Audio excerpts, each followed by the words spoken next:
One becomes a member of the order by going for refuge, which is an essentially, quintessentially spiritual step.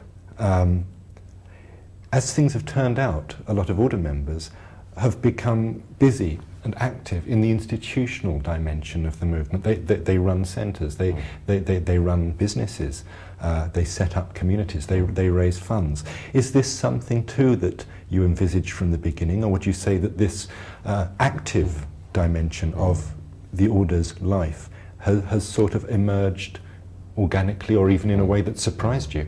I would say that it has emerged organically. I certainly didn't have a detailed blueprint of the movement to start with. I had only the strong conviction that a new Buddhist movement should be a movement of Buddhists, and that Buddhists were people committed to the Three Jewels. That's what I started with. Yeah. And I didn't really look much further than that, except that I wanted to teach meditation and give talks and meet people and try to implement that conviction of mine in as many ways as I could. So I have been sometimes surprised by developments within the FWBO, but also, I must say, very pleasantly surprised. I'm very pleased at the emergence of all these team-based right livelihood businesses. I'm fully in favour of that. I'm very doubtful whether I could have really thought it up, as it were, all on my own.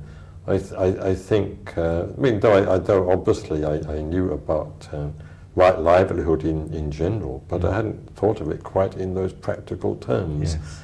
I mean, my own personal interests, as you know, have always been in the field of literature and the arts and history and philosophy, rather in the field of business and social work. Yes. But if others like to apply the Dharma to those fields and to try to work out the Dharma in terms appropriate to those fields, I'm only too happy that they should do so. They don't have to follow in my personal footsteps to that extent.